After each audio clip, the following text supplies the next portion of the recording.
Daerah Aceh tanah ulun sayang, niba tempatnya lun udip mati. Tanah keneba indah tungoyang, laut dengan belang luar bukan le. Hati yang susah lun rasa senang, Aceh lun sayang sampoan mati. Muda yang tetap bangga sekali dengan keacehan kita ya Rais ya. Nah rencana nanti tetap mau cari calon istri orang Aceh juga ya, biar lebih cinta lagi gitu ya. Oke, it's okay, nggak apa-apa. Nah di segmen terakhir Tengku Agam, Ini kena nih. kenapa? Kalau saya lebih memilih orang luar karena ingin memperkaya lagi, memperbanyak lagi saudara-saudara kita ya, begitu Tengku Agam ya. Sorry tadi lupa, Salendra. Sailendra. Ini namanya bukan nama Aceh tapi ya, bukan. Baik. Aceh tapi zaman. Sailendra sebagai anak muda ini kan udah senior ya, sebagai anak muda. Kenapa kita yang muda-muda ini harus tetap melestarikan mulai dari bahasa? Sekarang kan bahasa Aceh juga sudah jarang sekali dipakai. Kenapa kalau ditanya anak-anak zaman sekarang mungkin agak malu untuk berbahasa Aceh dalam kesehariannya? Bagaimana seharusnya anak-anak muda ini lebih mencintai daerahnya sendiri dan juga sejarahnya? Yang pertama tadi kan kenapa kita harus melanjutkan? Sebab kan kalau untuk generasi tua kan ada masanya. Jadi kita sebagai generasi muda sudah saatnya untuk sebagai yang akan meneruskan lah. Jadi kan nggak mungkin kita berikan harapan untuk orang tua terus, jadi kita sebagai generasi muda harus bisa lanjutkan lah. Terus untuk generasi muda memang nggak ada yang perlu dimaluin lah kalau untuk budaya, karena kok saya lihat pun orang luar sana malahan senang ada yang budaya dan diri. Jadi kan kalau kita hidupkan pun selain kita untuk ajang promosi pun kan senang kita kalau pakai budaya kita. Iya betul sekali ya, karena saya lebih suka seperti wacana dulu ini sempat terencanakan, apakah juga sudah terrealisasi seperti berbahasa Aceh dalam seminggu satu hari saja? Sempat terkendala karena sekarang dengan situasi sekarang. Tapi itu tidak menjadi masalah ya? Tidak menjadi masalah. Karena bukan juga tidak. bahasa Aceh Justru itu menjadi motivasi.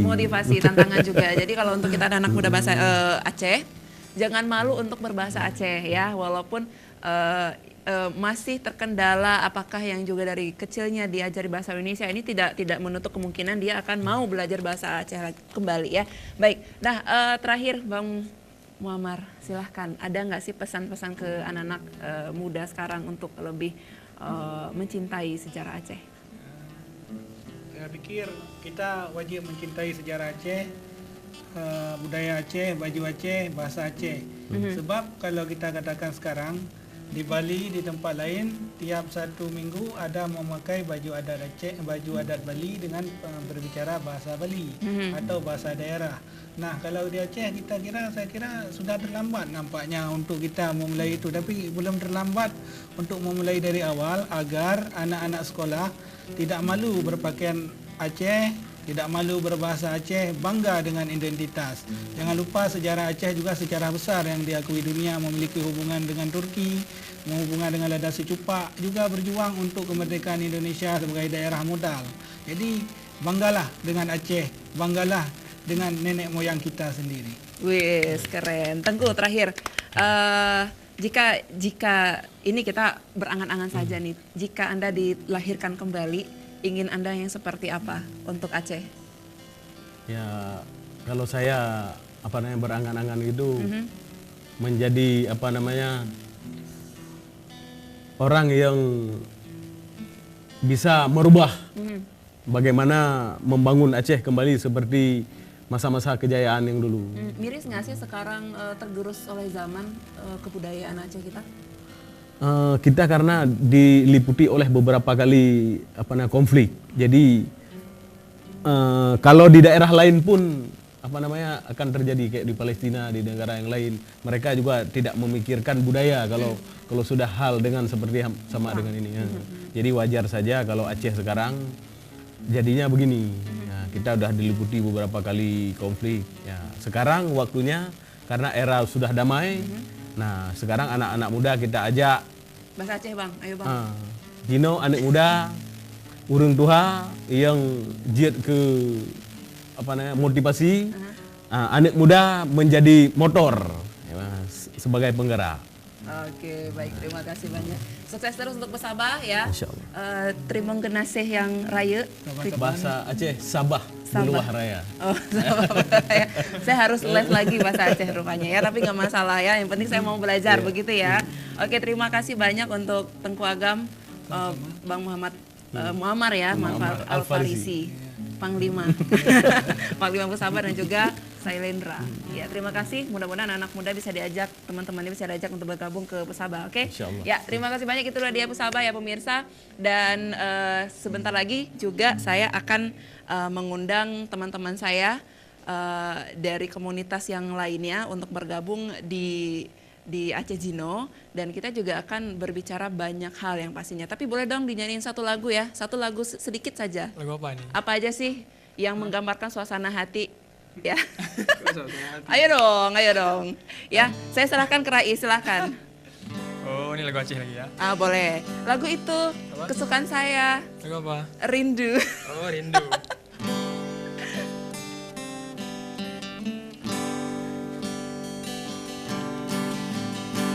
Dalam hati sampai terasa, dalam hati sampai terasa rindu.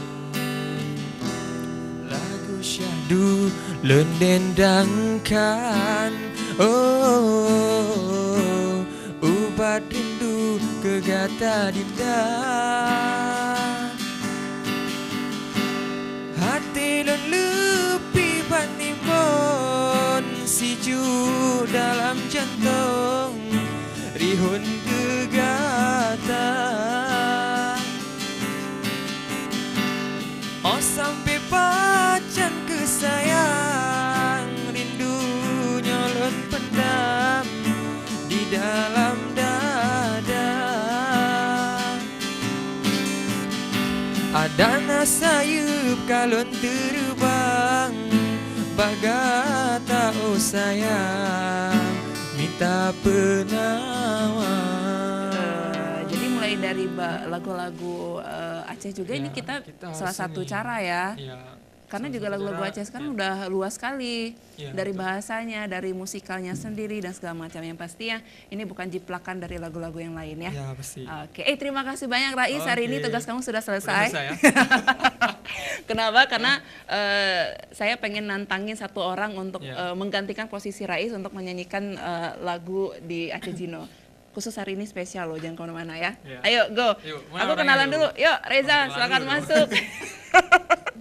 Ayo dong. Nah, silakan masuk Reza, apa kabar yang baru datang dari Birun? Dingin sekali tangan kamu ya, silakan. Kita gantiin posisi Rais sebentar ya. Soalnya Bang Bos lagi galau nih ya. Selamat datang buat Sifor. Halo, selamat pagi. Nggak usah yang suaranya dilembut-lembutin ya, karena kita udah tahu luar dalam dari kalian semuanya ya. Baik, kenalin dong mulai dari yang tua sampai yang muda. Tuanya kita pelagi sedikit ya suaranya. Assalamualaikum warahmatullahi wabarakatuh. Kami dari komunitas Sipor atau Central Cancer Care Community di daerah Lampir. Kebetulan hari ini foundernya tidak bisa datang karena ada sesuatu hal. Kita yang mendampingi saya Juliani Arda. Ini. Saya Mirnawati. Kebetulan saya yang tinggal di rumah singgah sekarang. Yang standby di rumah singgah ya. Iya, agak gimana ya, soalnya jumpa langsung sama seseorang yang manis nih, nggak tahu bilang gimana soalnya lagi. Sehat ya? Alhamdulillah sehat nih. Sehat. Gimana sehat semuanya pasca operasi? Masih bisa Kalau ngegosip ya? Masih lah, Masih. kalau misalnya itu masih. Masih. Walaupun Terima ada kasih. kurang-kurang lah. Terima kasih banyak ya udah datang di Oke, C4 di rumah sama-sama. saya. Hari ini saya yang berkuasa di sini ya. Dan ini juga Reza ya. Ini apa nih? Dia sebagai apa kalau di C4? Silahkan dia sendiri yang Ja, di C4 lebih kemana? Lebih kena di hatinya bagian pendampingan kah atau bagian mengobati kah atau menemani yang lagi kesepian gitu? Jadi kebetulan jadi sini bagian ini pengurus ya. Pengurusnya ya. Pengurus bagian program. Jadi Nah, oke, ngomong-ngomong soal program, artinya bisa dikatakan seperti kegiatan C4 yang selama ini dilakukan, yang terbaru, kita ngomongin yang 2019. Kegiatan apa yang sudah dilakukan oleh C4? yang baru-baru ini mungkin di kedepannya kalau untuk nih di bulan April ini ada salah satu PAUD yang di kota Banda Aceh. Mereka ingin membuat charity di rumah singgah C4. Dan jadi yang kedua membuat dari keluarga-keluarga ataupun dari anak kanker ini membuat C4 ini membuat sebuah pengajuan kepada Baitul Mal untuk menyumbang ataupun menginfakkan dana kepada keluarga-keluarga pasien gitu. Oke, berarti masih dalam ruang lingkup pendampingan ya, Fadil ya. Masih. Nah, Dil, ini kan baru pertama kali juga kalian muncul di Aceh Jino ya. Sebelumnya juga ini di Habaurinang ya, perempuan semuanya cantik-cantik itu ya dulu ya. Nah, Fadil, C4 ini apakah kalian khusus di pendampingan saja atau kalian juga ikut andil dalam perawatan pengobatan sampai ke luar kota? Sebenarnya kalau di C4 ini sendiri kita lebih fokus ke pendampingan. Dari pendampingan kita juga pendampingan bukan hanya di daerah Banda Aceh, juga di luar Banda Aceh. Untuk pengobatan kita lebih fokus kepada pengurusan rumah sakit dan segala macam. Kita hanya perawatan di rumah singgah, menyediakan fasilitas makan minum dan tempat tinggal, juga pendampingan dari fun terapi paliatif dan lain-lainnya. Jadi lebih fokus pada psikologi si anak ketimbang pengobatan. Jadi salah satunya mungkin terapi ya. Terapi yang lebih efektif itu membuat mereka senang. Oke, C4 sendiri berdiri di tahun 2016. 2016, oke fine. Pengen nanya ini Fadil, kenapa C4 awalnya ini memilih anak-anak yang kalian dampingi? Kenapa tidak secara umum semuanya? Kalau dari ini kita pendapat gini, anak-anak itu yang paling rentan. Artinya mereka lebih butuh pendampingan, lebih butuh sesuatu yang menyenangkan bagi mereka ketimbang kalau yang dewasa. Saya rasa juga mereka juga udah berpikir yang lebih. Kalau anak-anak ini kita butuhnya dari anak-anak kita punya acuan bahwa kita membayangkan bahwa seseorang itu adalah dari kita sendiri. Nah, jadi kita lebih fokus karena anak-anak juga mayoritasnya kan gimana saya bilang ya, dia anak-anak itu yang paling saya nggak bisa agak menjelaskan itu. Jadi sebenarnya mereka ngerti nggak sih mereka sakit dan mohon maaf ini kanker juga ini adalah penyakit yang mematikan juga ya. Nah, apakah juga anak-anak ini tahu bahwasanya saya sakit kanker dan suatu saat dengan penyakit ini saya akan meninggal? Mereka tahu nggak sih? Kalau itu saya rasa mereka tidak tahu karena mereka hanya merasakan bahwa mereka sakit di misal katakanlah mereka ada gangguan di kepala, mereka hanya mengatakan bahwa mereka sakit di kepala, mereka tidak tahu bahwa itu kanker. Satu sisi mereka tidak tahu bahwa kanker, mereka itu tabu dengan malahan orang tua mereka juga nggak tahu bahwa itu bukan kanker gitu. Jadi udah dirujuk ke rumah sakit Zalabiddin di Banda Aceh, ini sudah stadium lanjut ya. Oke, kita lihat dulu ya pemirsa kegiatan seperti apa yang dilakukan oleh C4 selama ini. Silakan. Boleh dong komentar untuk Majuli ya, silakan. Ini kegiatan apa ya? ini waktu founder kita melakukan pelatihan dan memberi informasi tentang bagaimana sosialisasi ke kampung-kampung agar anak-anak yang menderita kanker itu lebih cepat diketahui, karena banyak sampai ke kita sudah stadium 4 karena mereka pikir penyakit anak mereka itu bisa diobati secara alami, Tradisional ya. tradisional. Baik. Nah, ini dia ya. Saat di rumah ini Rumah Di singgah. depannya di depan itu ada almarhum Dila. Itu ikon C4. Icon ya. Ini Nama udah berapa kali kemo kalau kebetulan Dila itu dinamakan sama pasien-pasien lain itu Ratu Kemo. Ratu Kemo, ya. Hampir 70 lebih. kali ya. Oke. 70 Ini kanker mata ya. Iya. Baik. Nah, ini adalah suasana kebersamaan yang ada di C4 ya. Iya. Ih, kangen deh sama Itu yang kebetulan ada seseorang yang memberi kado itu ya. Saya juga lupa siapa namanya itu ya. Mungkin Bu Tia tahu siapa yang memberi itu ya? saya cuma ingat wajah-wajah yang ada di situ saja. Oh, gitu. Nah, cerita sedikit dong tentang siapa yang paling pinggir? Jamilah. Mirna ini paling dekat dengan Jamilah karena memang Mirna ini bisa dikatakan dia orang yang tinggal di rumah singgah C4. Silakan. Jamilah ini adalah salah satu pasien pendampingan C4. Jamilah ini menderita indera karnea. Kok bahasa kita bisa disebut dengan kanker otak. Kanker otak, oke. Jamilah anaknya sangat ceria sekali. Bahkan di rumah kebetulan Jamilah ini pintar nyanyi. Ke setiap harian dia nyanyi. Walaupun Jamilah ini nggak bisa melihat. Jadi pasca operasi dia dinyatakan tidak bisa melihat lagi. Pasca operasi pertama dia dinyatakan tidak bisa melihat lagi. Oke, Reza, dari program-program yang nantinya juga jadi menjadi pilot project dari C4 juga dong. Nah, kegiatan apa lagi yang sudah kalian lakukan? Apakah mungkin keluar kota untuk melihat mencari anak-anak yang membutuhkan pertolongan atau bagaimana, Reza? Yang udah kemarin udah lewat, tentu seperti program-program kami yaitu sosialisasi. Sosialisasi ini banyak cara ya. Dia ada melalui sosial media, ada juga yang langsung ketemu dengan masyarakat luas. Maukah itu melalui undangan, panggilan dan lain sebagainya.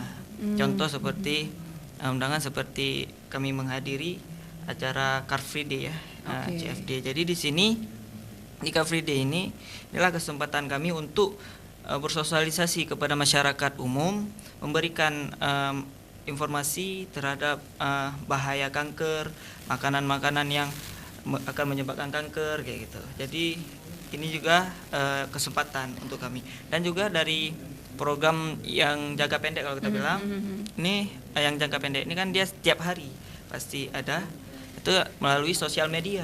Nah, jadi di sini kami juga aktif melalui sosial media memberikan informasi terhadap masyarakat. Kan sosial media ini kan ya, luas ya.